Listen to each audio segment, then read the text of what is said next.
So I have a bit of a question for you.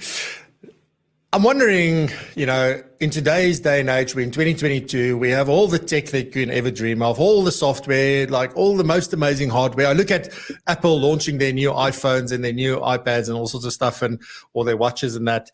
There's more innovation happening with the watch because it's newer than there is with the iPhone. The new one looks exactly the same. It's got better specs, faster things, but it still looks and operates sort of the same. My question is this. So with all of this amazing things around us that's been used and tested for, like, it works, right? Why are we still looking for new tech? Why do we still feel that our tech isn't working for us? It's working for 10,000 other users, but doesn't work for me. My business is too unique. Everything is too, and that's sort of the question I have. Why do we do that? Well, hopefully in today's session, I'm going to share some principles that we can employ and use in order to maximize the value that you unlock by using the technology in your financial planning practice. This is Propulsion, the podcast for forward-thinking and driven and ambitious financial planning professionals. It is the catalyst to the exponential growth of your financial planning practice, your business, or your franchise.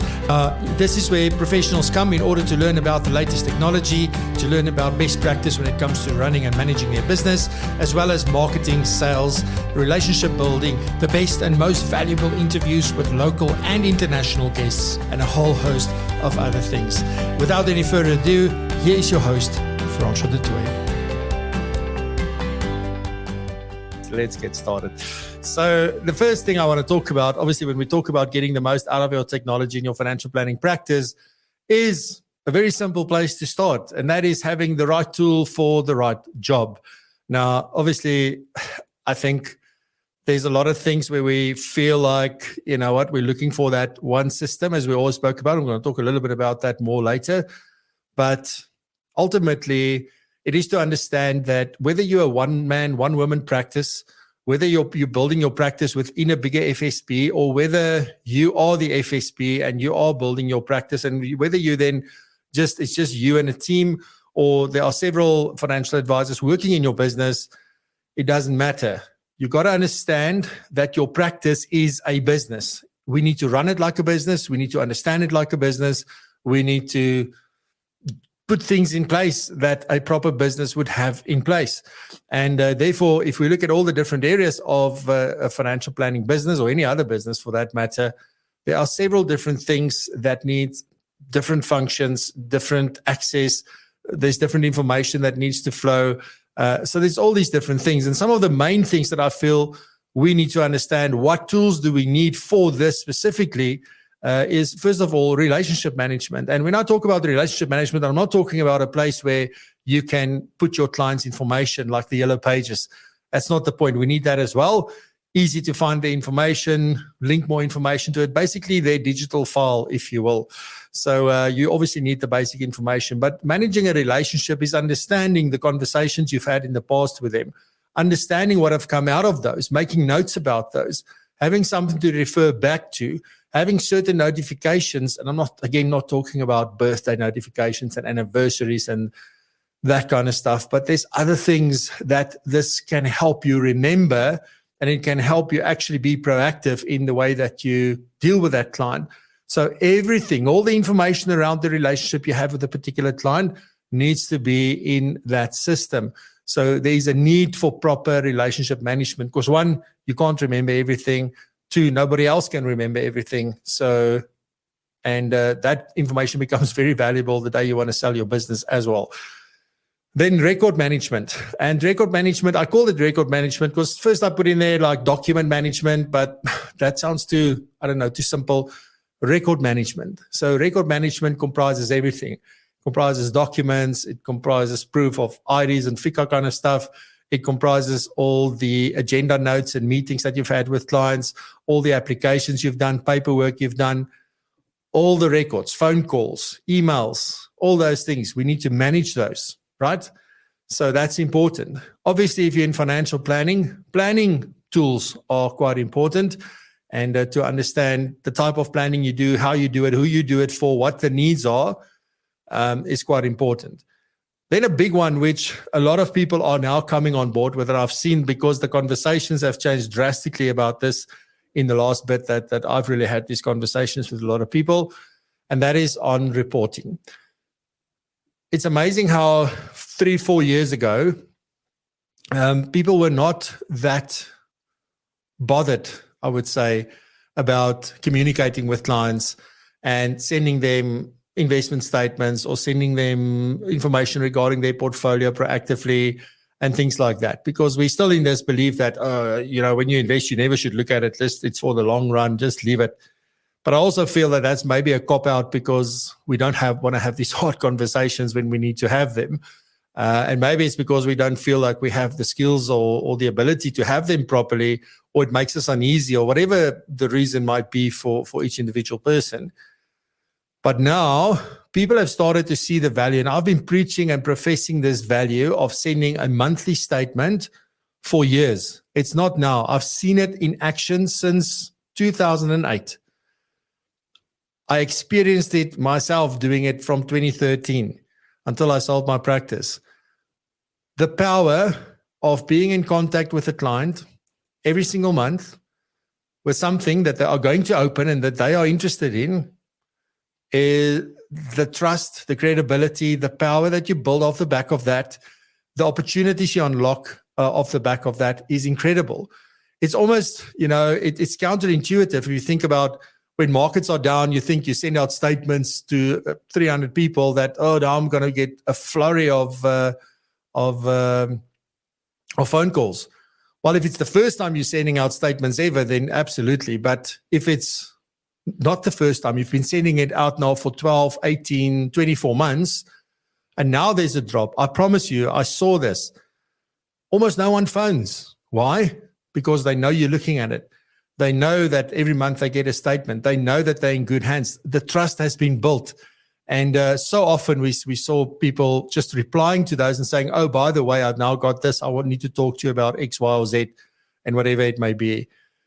So reporting in that sense, but not just reporting for the sake of reporting, but in a consolidated way with sort of your branding, your look and feel, those kind of things are extremely important. And to produce those easily is obviously the other thing. And excuse me if I'm shouting, but that's the other powerful thing.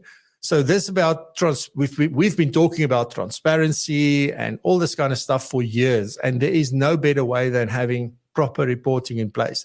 So that is a very big aspect of having the right tool for the right job. Then HR. I think this is an area that is probably neglected most. We don't think of it as that. We're a small business. If people want to have leave, there's some document that they can complete, or I don't know. But there's actually a very easy way to have people manage this online, for example.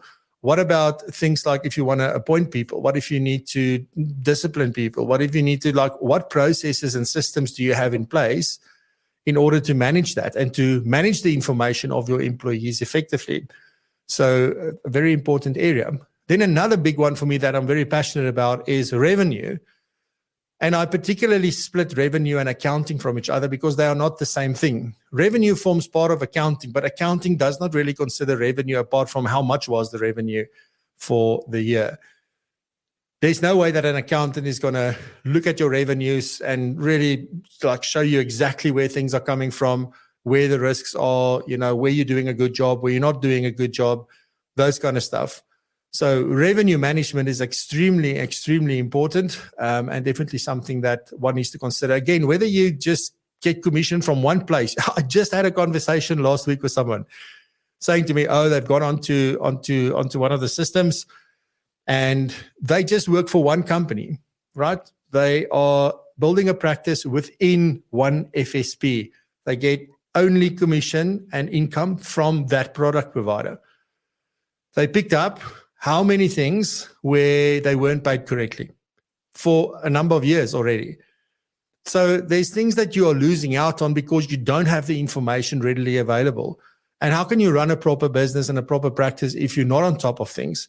So these tools are meant to make life easy for you and to really show you things that you've not known before, that you haven't seen before.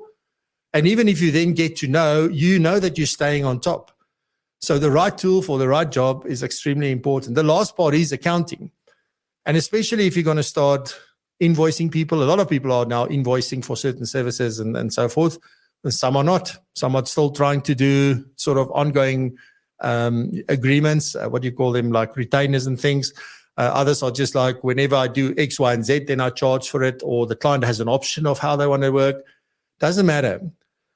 But a proper cloud accounting system is absolutely crucial. And once you've got all of these tools that are in the cloud, the chances that you can integrate all of them becomes extremely, extremely high. Not to say that there won't be effort involved, not to say that you can do it yourself, but the chances of now sort of getting to that point where we can have a central base for certain information and then have other things plug into that becomes so much more easier. So those are the different areas where I'm saying, like, you need the right tool for the right job. All right. The next point.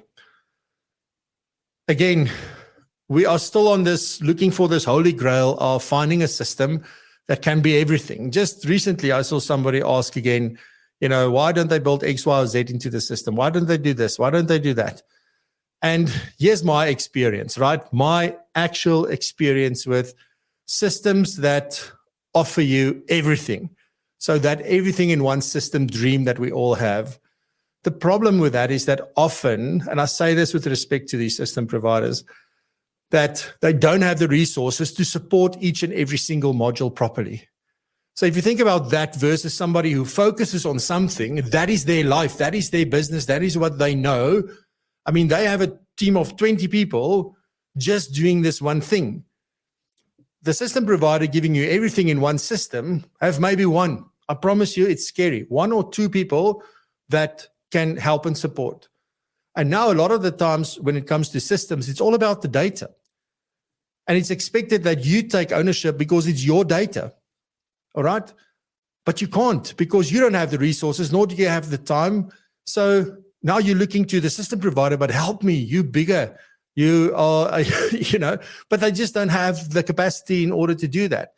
Versus the businesses that are focusing on a core function, one of those that I've maybe given you, they focus on that, and they've got a team of 20 people doing just that. I mean, obviously the experience is different. Obviously the outcomes are different, but you have what seems to be like a disparate system. So the systems are not talking to each other yet.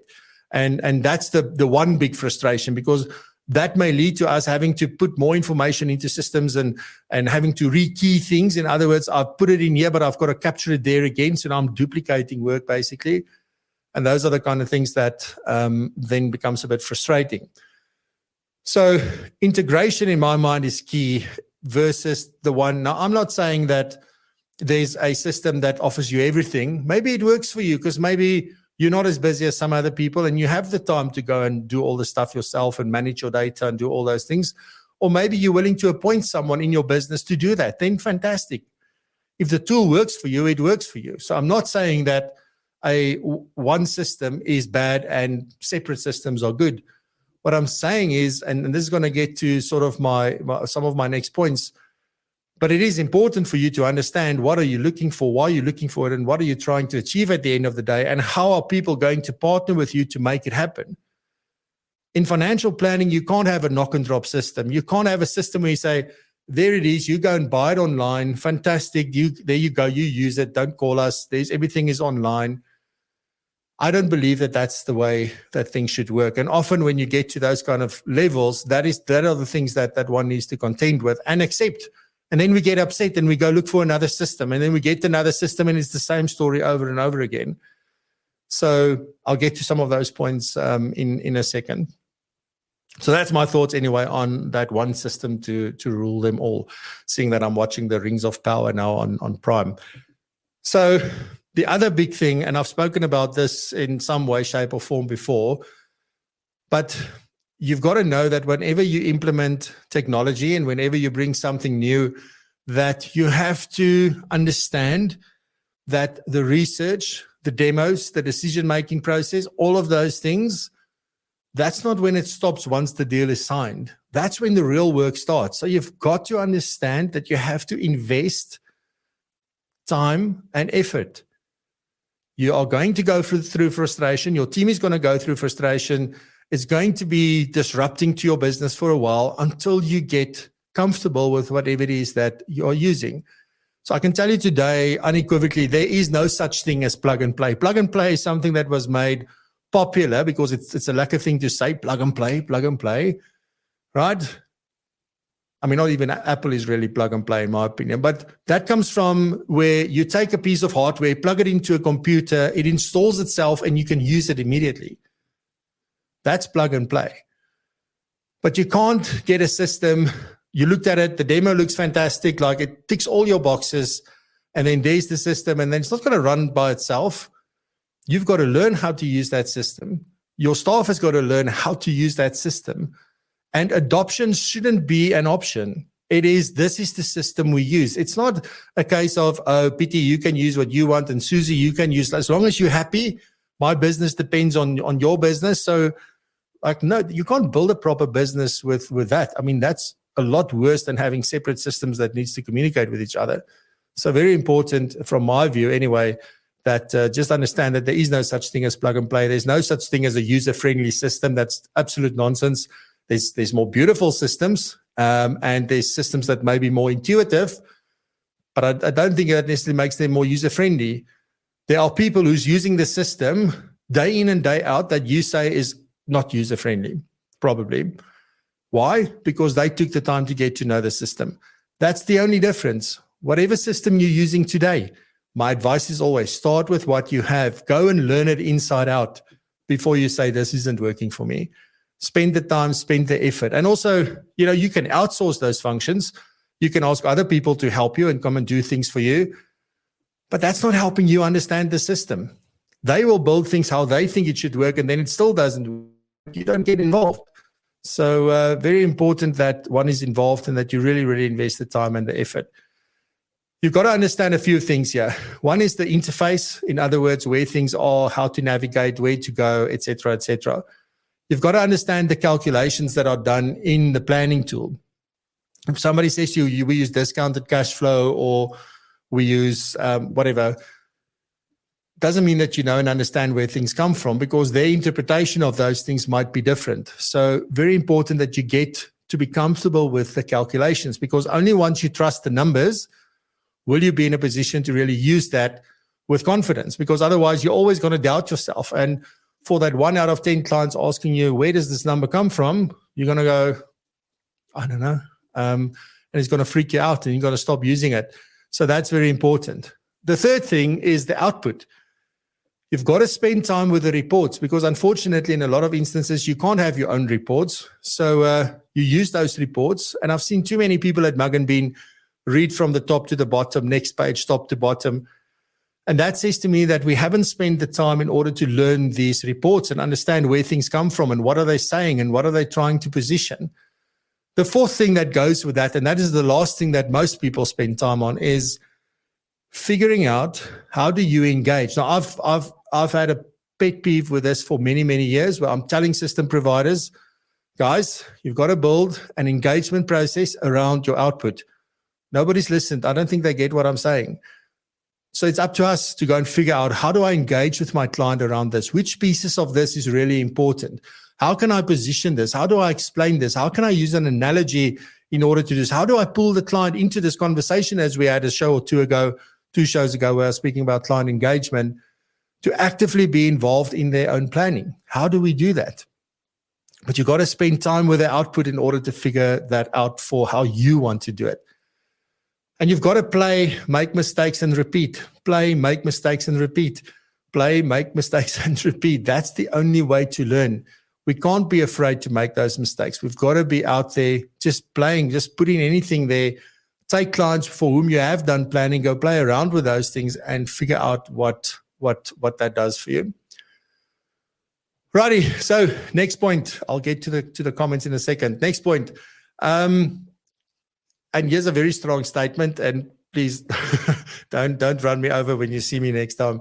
But I promise you, in 99.9% of the time, it's not the tool, it's the user, unfortunately. So it's not the car, it's the driver. I can promise you, if the car is in an accident, it wasn't the car's fault, it was the driver's fault. If something happens and it's not the car, it's the driver. We didn't maintain, we didn't understand, whatever it may be. So 99.9% of the time, I find that if somebody says something's not working, it's not the tool, it's the user. So just, knowing the tool itself. So if we're talking about software or hardware, whatever it is that you're using, it's not just about knowing that. What it is, there's other things required. So one of the things is that you've got to know and understand your own processes inside out. Are they documented? Do you know exactly what needs to happen? Who's responsible for what? Because that's the only way whether you can judge whether a system can actually help you drive that and automate a lot of that, is if you really have that knowledge. The second thing is financial planning knowledge. We can't use these systems effectively and efficiently if we don't have the required financial planning knowledge, because otherwise things won't make sense to us and we won't be able to explain things.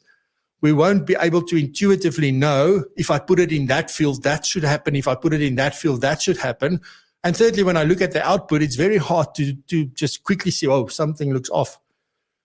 So financial planning knowledge is critical if you want to use any kind of financial planning tool. Doesn't matter how simple or how complex it is absolutely imperative. And then the last thing, obviously, is client engagement skills and a process for that.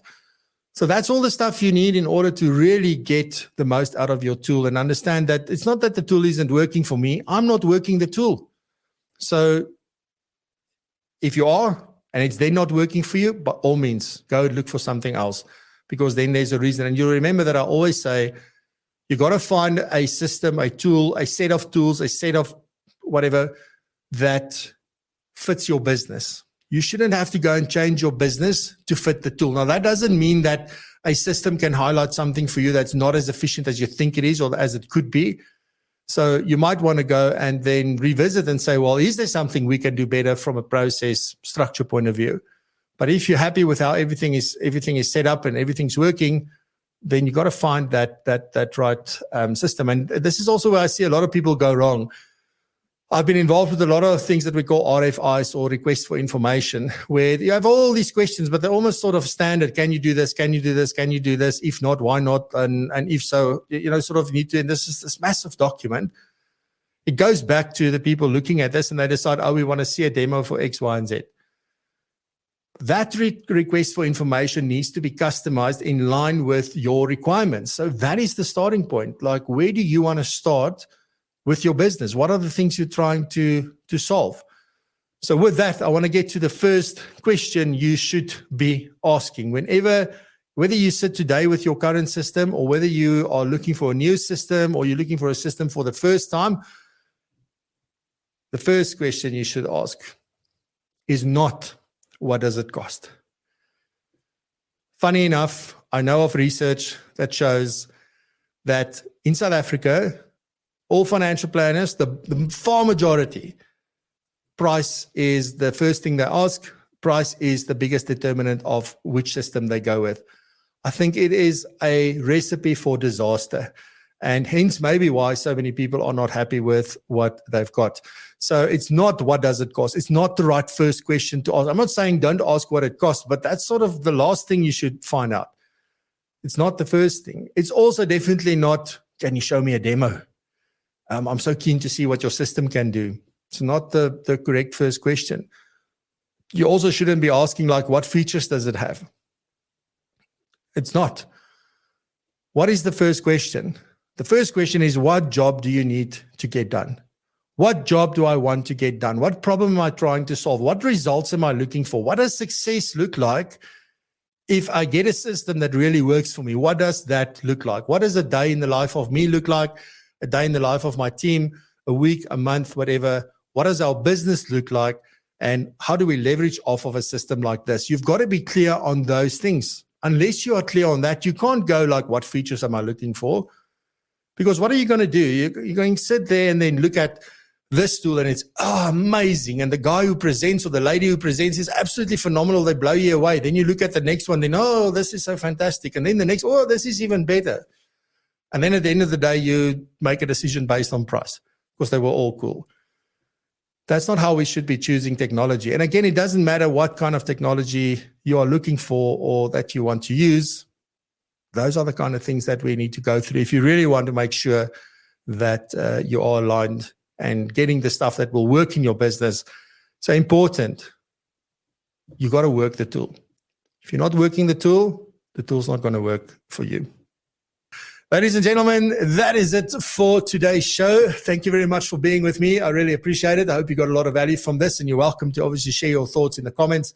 And if you're watching the recording up to this point, thank you very much. We'll be back next week, same time, same place. Have a fantastic weekend. Stay safe. Be blessed. And remember to raise the bar. Bye-bye. Thank you for listening. Remember to check out the live show, Propulsion Live, on YouTube every Friday at 7 a.m. South African time. You can find it at www.propulsion.co.za/live. That's propulsion.co.za/live. And please remember to subscribe, share with your colleagues, your friends, and anyone who may find value like you did in this podcast. Once again, thank you very much, and we'll see you in the next episode.